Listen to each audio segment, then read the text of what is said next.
الحمد للہ رب العالمین والصلاة والسلام علی رسول الکریم اما بعد فاعوذ باللہ من الشیطان الرجیم بسم اللہ الرحمن الرحیم۔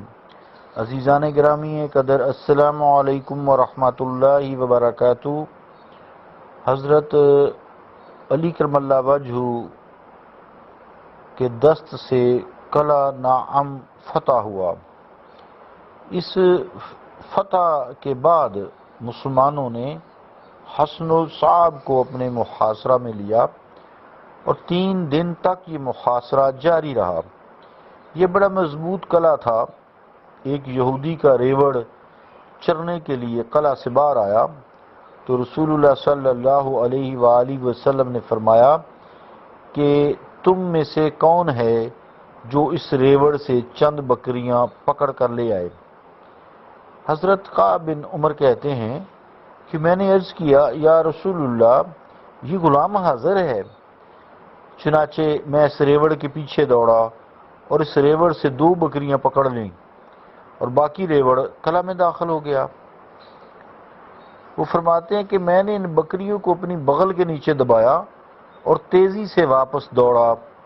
یوں معلوم ہوتا تھا جیسے میں نے کوئی چیز اٹھائی ہی نہیں ہے۔ سبحان اللہ۔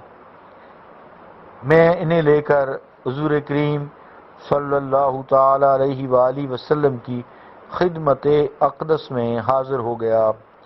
حضور انور صلی اللہ علیہ وآلہ وسلم کے حکم سے انہیں ذبح کیا گیا اور لشکر اسلام میں ان کا گوشت تقسیم کر دیا گیا۔ سب مجاہدین نے ان کا گوشت کھایا۔ حضرت قعب سے پوچھا گیا کہ تمہاری تعداد کتنی تھی؟ آپ نے فرمایا بہت بڑی تعداد تھی، لیکن حضور کریم صلی اللہ علیہ وآلہ وسلم کی برکت سے سب نے شکمسیر ہو کر کھایا، پیٹ بھر کر کھایا۔ بنی اسلم قبیلہ کا ایک مجاہد بیان کرتا ہے کہ ہم نے نتاتا کے قلعوں کا 10 دن تک محاصرہ کیے رکھا، لیکن ہم کسی ایسے قلعہ کو فتح نہ کر سکے جس میں سامان خوردنی دریافت ہوا ہو، یعنی کھانے کا سامان۔ مسلسل فاقہ کشی نے ہمارا برا حال کر دیا تھا۔ ہم نے اسما بن حارثہ رضی اللہ تعالیٰ عنہ کو اپنا نمائندہ بنا کر حضور علیہ الصلوۃ والسلام کی خدمت میں بھیجا کہ جا کر ہماری حالت زار بیان کرے۔ وہ حاضر ہوئے اور عرض کی، یا رسول اللہ، اسلم کے قبیلے والے سلام عرض کرتے ہیں، ساتھ ہی یہ التجا کرتے ہیں کہ بھوک اور بیماری نے ہمیں نڈھال کر دیا ہے، ہمارے لیے بارگاہ الہی میں دعا فرمائیے۔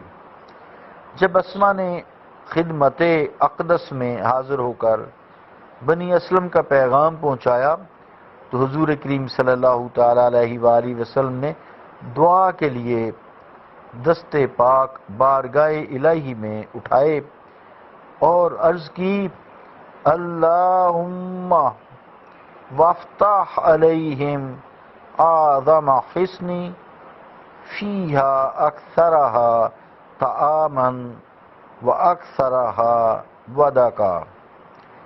ترجمہ کیا ہے کہ اے اللہ، ان قلعوں میں سے بڑا قلعہ ان کے لیے فتح فرما جس میں خورد و نوش کا سامان اور گھی چربی کثیر مقدار میں ہو۔ پھر جھنڈا حضور صلی اللہ علیہ وآلہ وسلم نے اس روز حباب بن منظر رضی اللہ تعالیٰ عنہ کو دیا اور لوگوں کو ان کے ساتھ جہاد پر جانے کی ترغیب دی۔ چنانچہ نبی مکرم صلی اللہ تعالیٰ علیہ وآلہ وسلم کی برکت سے اسی روز شام سے پہلے یہ قلعہ الصعب فتح ہو گیا اور اس میں اشیاء خورد و نوش کے بے پناہ ذخائر دستیاب ہوئے۔ سارا دن شدید جنگ ہوتی رہی۔ یہودیوں کی طرف سے ان کا ایک نامور بہادر یوشع نامی میدان میں نکلا اور کہا، میرے ساتھ کوئی نبرد آزمائی کرنے والا ہے؟ خود حضرت حباب اس کے مقابلہ کے لیے نکلے۔ ایک دوسرے پر تلوار کے وار کرتے رہے، یہاں تک کہ حضرت حباب کے ایک وار نے اس کا کام تمام کر دیا۔ اس کے بعد ایک اور یہودی جس کا نام ریال تھا، وہ میدان میں نکلا اور مسلمانوں کو للکارا۔ اس کا مقابلہ کرنے کے لیے حضرت عمارہ بن عتبہ الغفاری میدان میں آئے اور بجلی کی سرعت سے اس کے سر پر تلوار کا وار کیا اور اس کے 2 ٹکڑے کر دیے۔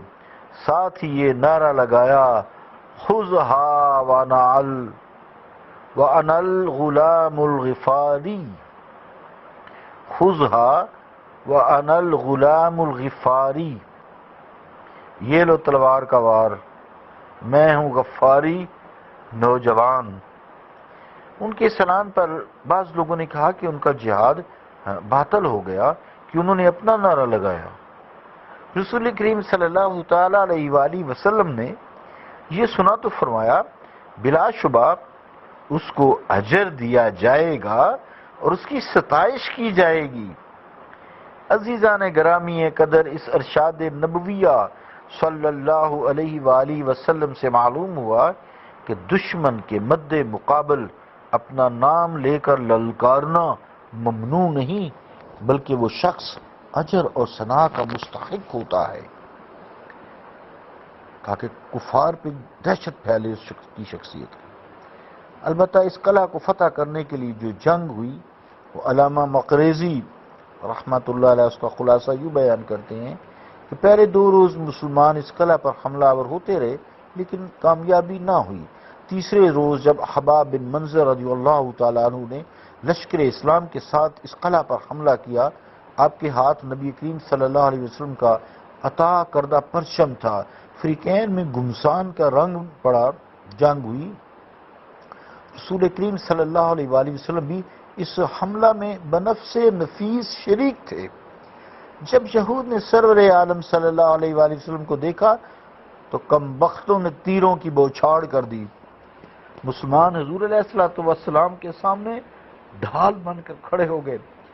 جتنے تیر یہودیوں کی کمانوں سے نکلتے تھے، انہیں اسلام کے جان باز اپنے کشادہ سینوں پر روکتے تھے۔ یہود نے پھر ایک شدید حملہ کیا جس کی تاب نہ لا کر مسلمان سامنے سے ہٹ گئے، یہاں تک کہ یہودی سپاہی رسول کریم صلی اللہ علیہ وآلہ وسلم کے قریب پہنچ گئے۔ حضور اپنے گھوڑے سے اتر کر نیچے کھڑے تھے۔ حضور علیہ السلام کے غلام مدعم نے گھوڑے کی باگیں پکڑی ہوئی تھیں۔